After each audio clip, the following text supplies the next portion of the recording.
ഒരു വിശ്വാസിയെ സംബന്ധിച്ചിടത്തോളം ജീവിതം എന്ന് പറയുന്നത് അവൻ്റെ പ്രാർത്ഥനയുടെയും അവൻ്റെ ജീവിതത്തിലെ സംഘർഷങ്ങളുടെയും ഇടയിലും അനുഭവിക്കുന്ന ദൈവീകമായ ഇടപെടലിൻ്റെ അനുഭവമാണ്. ബൈബിളിൽ 1 ശമൂവേലിൻ്റെ പുസ്തകം 7-ാം അധ്യായം 12-ാമത്തെ വാക്യത്തിൽ ഇങ്ങനെ ഒരു കാര്യം പറയുന്നുണ്ട്. പിന്നെ ശമൂവേൽ ഒരു കല്ലെടുത്ത് മിസ്പയ്ക്കും ശേനിനും മധ്യേ നാട്ടി, ഇത്രത്തോളം യഹോവ സഹായിച്ചു എന്ന് പറഞ്ഞ് ഇതിന് എബനേസർ എന്ന് പേരിട്ടു.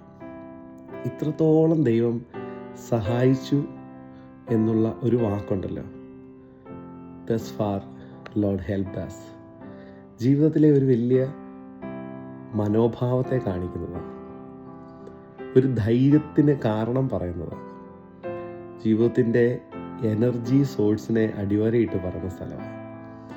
ദൈവം എന്നെ ഇതുവരെയും നടത്തി, ഈ പറയുന്ന വാക്കിന് ഒരു തുടർച്ചയും കൂടെ ഉണ്ട്, ഇനിയും നടത്തും. പുതിയ വർഷത്തിലേക്ക് പ്രവേശിക്കുമ്പോൾ ഓരോ വിശ്വാസിയുടെയും ബലമായിട്ട് മാറുന്നത് ഈ ഒരു അനുഭവമാണ്.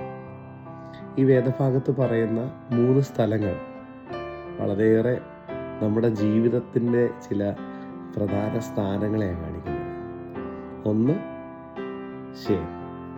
ഈ ശേൻ എന്ന് പറയുന്ന സ്ഥലം ഇസ്രായേലിൻ്റെ ചരിത്രത്തിൽ അവർ ഏറ്റവും കൂടുതൽ തോറ്റുപോയ, പരാജയപ്പെട്ടു പോയ, കീഴടങ്ങേണ്ട വന്ന അവരുടേതായ ഒരു നാണക്കേടിൻ്റെ സ്ഥലമാണ്. പഴയ കാലത്തിൻ്റെ ഒരുപാട് പഴമയുടെ തോൽവിയെ ഓർപ്പിക്കുന്ന സ്ഥലമാണ് ശേൻ. എന്നാൽ ഈ ശേൻ എന്ന് പറയുന്നത് കൊണ്ട് അവരുടെ ജീവിതം തീരുകയല്ല, അതിൽ നിന്നൊരു മാറ്റം അവരുടെ ജീവിതത്തിൽ ഉണ്ടാകുന്നുണ്ട്. അത് നമുക്ക് കാണാൻ കാരണമാകുന്നത് മിസ്പ എന്ന് പറയുന്ന സ്ഥലത്തൂടെയാണ്. അതാണ് 2ാമത്തെ സ്ഥലം. മിസ്പ എന്ന് പറഞ്ഞ സ്ഥലം അവർ അനുതാപത്തോടെ തെറ്റുകളെ സമ്മതിച്ച് കുറവുകളെ ദൈവസന്നിധിയിൽ ഏറ്റുപറഞ്ഞ് അടുത്തു വന്ന സ്ഥലമാണ്. ഈ മിസ്പ എന്ന് പറയുന്ന സ്ഥലത്ത് അവർ കൂടി വന്ന് അനുദപിച്ച് പ്രാർത്ഥിച്ച് ഒരു ദിവസം മുഴുവൻ അവരെല്ലാം കൂടി വന്ന് ഉപവസിച്ചു എന്ന് പറയുന്നുണ്ട്. ആ ഒരു ദിവസം കൊണ്ട് അവരുടെ എല്ലാ പ്രശ്നവും മാറിയെന്നല്ല, അന്നു മുതൽ അവർക്കൊരു ഉറപ്പ് കിട്ടി, പ്രാർത്ഥിക്കുന്നവന് കിട്ടുന്ന ഒരു ധൈര്യമുണ്ട്, ദൈവത്തിൻ്റെ സംരക്ഷണയുടെ ധൈര്യം. ആ ധൈര്യത്തിൽ അവർ പിന്നെ മുന്നോട്ട് പോവുക. പിന്നീടും അവർക്ക് യുദ്ധമുണ്ടായി. പക്ഷേ പണ്ട് അനുഭവിച്ച ഒറ്റപ്പെടൽ അവർക്ക് പിന്നെ ഉണ്ടായില്ലെന്നുള്ള, ദൈവം തന്നെ അവർക്ക് വേണ്ടി പൊരുതുന്ന, അവർ കണ്ടിട്ടില്ലാത്ത പുതിയ വഴികൾ അവർക്ക് കാണാൻ സാധിച്ചു. തകർച്ചയുടെ ശേനും പ്രാർത്ഥനയുടെ മിസ്പയും നമ്മുടെ ഒക്കെ ജീവിതത്തിൽ ഒരു പ്രതീക്ഷയുടെ പുതിയ വഴി ഉണ്ടാക്കുന്നതിന് പഠിപ്പിച്ചിരിക്കുകയാണ്. എന്നാൽ ഈ വിജയത്തിനൊക്കെ ശേഷം ഇത്രത്തോളം ദൈവം സഹായിച്ചു എന്നുള്ളതിന് ഒരു കല്ലെടുത്ത് നാട്ടുന്ന ശമൂവേല് ഇതിന് സ്ഥലം കണ്ടുപിടിച്ചതാണ് രസം. ഈ തോൽവിയുടെയും വിജയത്തിൻ്റെയും ഇടയിൽ കൊണ്ടുവന്ന് ഈ കല്ല് നാട്ടുക.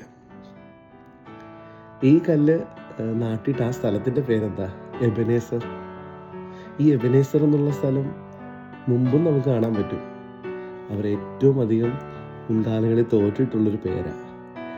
അവർ തോറ്റതിനെ, അവർ ഇല്ലാതായതിനെ തന്നെ അവർക്ക് വിജയമാക്കി മാറ്റുന്ന ദൈവത്തെ പറ്റിയുള്ളൊരു ഓർമ്മപ്പെടുത്തലാണ് ആ കല്ലായിട്ട് അവിടെ നിൽക്കുന്നത്. ജീവിതത്തിൽ പുതിയ വർഷത്തിലും വെറുതെ ഈ വർഷത്തിലേക്ക് പ്രവേശിക്കരുത്. ദൈവം നൽകിയ നന്മകളെയൊക്കെയും ഓർക്കുന്ന, ദൈവത്തിൽ ധൈര്യം നൽകുന്ന കല്ലുകളായിട്ട് ചില ഓർമ്മപ്പെടുത്തൽ സൂക്ഷിക്കണം. ഇതിനപ്പുറത്തേക്ക് നമ്മൾ കടന്നു പോകാതിരിക്കാൻ നമുക്ക് ചില അതിരുകൾ വെക്കണം. അങ്ങനെ വെക്കുന്ന ഓരോ നമ്മുടെ ജീവിതത്തിൻ്റെ ക്രമീകരണത്തിനും അടിത്തറയായിട്ട് മാറേണ്ട ചിന്തയാണ്, യഹോവ ഇത്രത്തോളം സഹായിച്ചു, ഇനിയും അവൻ നടത്തും. ഈ ധൈര്യത്തിൽ ബലത്തോടെ പുതിയ വർഷത്തിൽ പ്രവേശിപ്പാൻ ദൈവം തൻ്റെ പരിശുദ്ധാത്മാവ് മുഖാന്തരം നമ്മെ ഓരോരുത്തരെയും സഹായിക്കുമാറാകട്ടെ. May God bless you.